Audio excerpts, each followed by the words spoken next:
Local Edition. I'm Brad Pomerance in our Sacramento Bureau today. We are joined by Carolyn Coleman. She's the new Executive Director of the League of California Cities. She comes to us from Washington, D.C., where she was Legislative Director of the National League of Cities. Welcome. Great. It's good to be here, Brad. It's good to be here. How's it going? You know, similar issues, but different issues. Talk to me about your new job. Same issues, Right. different state.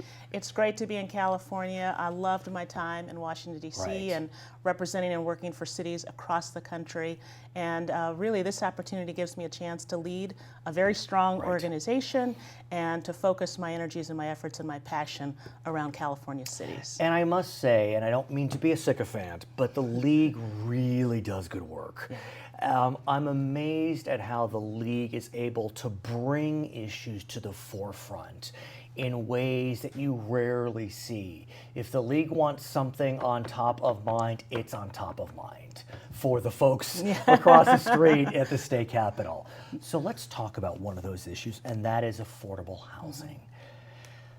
I'm rendered speechless. I mean, we really are facing a crisis. There's the issue of housing that is affordable, and then affordable housing.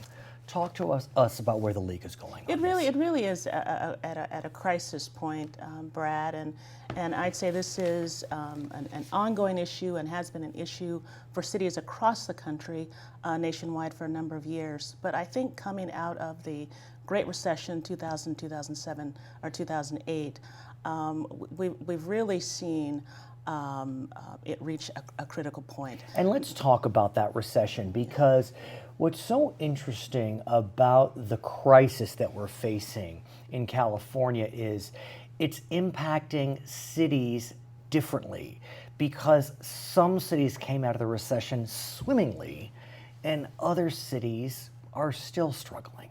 And so that presents challenges for you and advocates, you know, that are looking at the affordable housing issue. It certainly does. You have a number of factors going on. First, I just want to remind folks that family households lost trillions of dollars of wealth as a result of the Great Recession. And as you've just referenced, cities and families are coming out of that very unevenly. We see areas in California that have not only rebounded, but have far exceeded their economy and what's happening. It's almost troubling. Since the mid-2000s. And then you see other parts of the state that are not coming back as fast.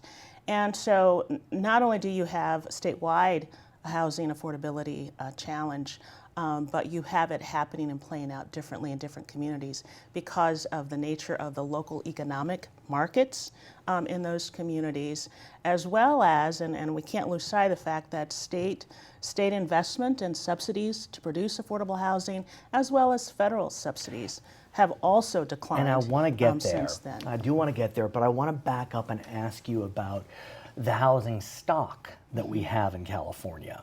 Because as I understand it, we need to be building, depending on who you talk to, 200,000 new homes a year, 250, 180, around 200,000, let's say. We're building maybe 100,000. And so how does that, and I'm talking market rate, I'm not talking affordable. Right.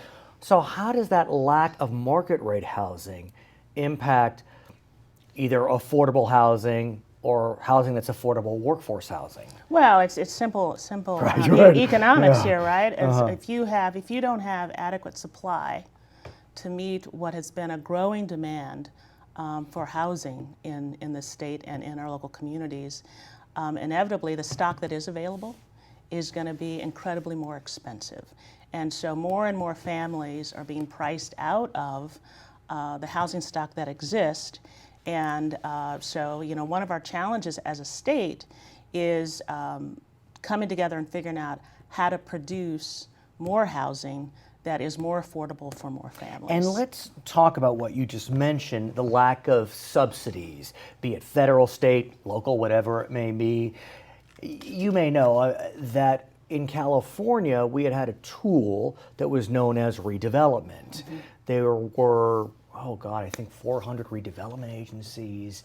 They used tax increment to fund a variety of blight eliminating projects as well as affordable housing. Right. The Great Recession, Governor Brown decided to eliminate redevelopment. So we don't have that tool. Where do we go? Right. So you had a housing market in California that had grown accustomed to and perhaps grown up with that important redevelopment tool being available. Well, when you lose those billions of dollars a year that were available to invest in affordable housing and housing in general, and that's not replaced with anything yet, then that just adds to the void in housing. And let's talk about that replacement, because it seemed as if we were hearing, oh, a replacement's around the corner. Every cycle, every legislative session, we're going to have something. Former Speaker Tony Atkins, now in the Senate, had proposed a document fee that was going to give us some more affordable housing subsidies. Wound up getting vetoed. There was the question of looking at enterprise zones. Maybe that would be another vehicle. Hasn't really gone anywhere. You know, we're now, I think, 6 years out from redevelopment elimination, and we still don't have replacements. I know you've been here for 2 months, so, you know, it's not your fault. Well, I'm hoping we can see them sooner. But you know, I think there are a few new tools that the state has put in the toolkit for housing, but none of them, at least at this point in time, are nearly robust enough to support and replace those dollars and those funds that came from redevelopment. It is, obviously this is why this is a strategic goal of importance to the League of California Cities, and we're hoping this year that we can see some new momentum around some new tools that can help accelerate perhaps the replacement of some of the tools that have gone away. And let's talk about the feds, your friends of your prior life. Yeah. You know, the federal government, even in the Obama years, wasn't really sure what to do with affordable housing, if I can say it that way. Call me crazy. I don't know if the Trump administration is necessarily a fan or a friend of the affordable housing movement. And so are there fears that any federal funding that had been coming down the pike really is at tremendous risk? Yeah, I think it continues to be at risk, and certainly this is one of the issues that I worked very hard on in my time in Washington, D.C.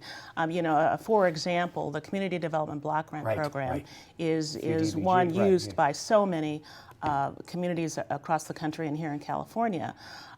You know, in a 10-year span, we've seen that program experience probably a 30%, 40% decrease in funding, again, with no replacement. You know, as long as there continue to be, and these existed in President Bush's administration, President Obama's, and exist also in President Trump's, pressure to balance the budget, reduce the deficit, and that means that so many of those discretionary funds that are invested in local communities by the federal government are at risk and on the table. Let me ask you about regulation. Last summer, before you were here, Governor Brown had proposed some regulatory reform in exchange for creating low-income housing subsidies. You may be familiar with that. I don't want to pressure you if you're not, but and the league was a little queasy about it. They felt as if that it may be impinging upon local control, which I understand. Where do we go with this, though? I mean, maybe there's movement, but it didn't work over the summer. You know, I think, Brad, we have to approach this as it's not an all or nothing. You know, certainly there are improvements and there's streamlining that local governments can undertake. There are ideas and options for developers who come to the table. Obviously, the state has an important role to play. There are a number of stakeholders that we hope will get together and put these good ideas on a table. And when you come back, we'll talk more about it. That would be great. She is Carolyn Coleman of the League of California Cities. I'm Brad Pomerance. It's Local Edition.